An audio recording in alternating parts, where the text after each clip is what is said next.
wọ́n ti gbé very dark man. Ọlọ́pàá ni wọ́n fi arrest ẹ̀, wọ́n gbé nípa kànyáká. Kí ló dé tí wọ́n fi gbé? Àwọn wo gan sì ló gbé very dark man? Ó yẹ ká mọ̀, àbí kò yẹ? Ó yẹ.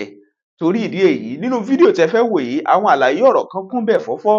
Mo fẹ́ mọ èrò yín gan nínú fídíò yìí o. Kí lẹ rí sí? Wọ́n ti ní very dark man ó fojú bá wọn lé ẹjọ́. Ṣùgbọ́n very dark man náà ń lérí, ó sì ń lé fùrùkọ́kọ́ lórí kíni? Pẹ̀lú ẹni tó gbé àtàwọn nǹkan kankan tó sodo sínú ẹ̀. Ìgbà tẹ́ bá wò gan lẹ́ẹ̀tọ́ mọ tó ṣẹlẹ̀. Ẹ lọ sí comment section ká jọ mọ èrò yín. Bákan náà, ẹ follow wa, ẹ subscribe tẹ́ bá ń wò wá fúngbà àkọ́kọ́ lórí YouTube. Aláṣeyọrí TV náà ni. Ẹ subscribe sí ATV Aláṣeyọrí TV. Ẹ subscribe sí kẹ̀dẹ̀ share fáwọn ẹlòmíín. Bákan náà, ńgbẹ̀ bá wò tán, ìgbà yẹn lẹ́ẹ̀tọ́ mọ tó ṣẹlẹ̀. All right.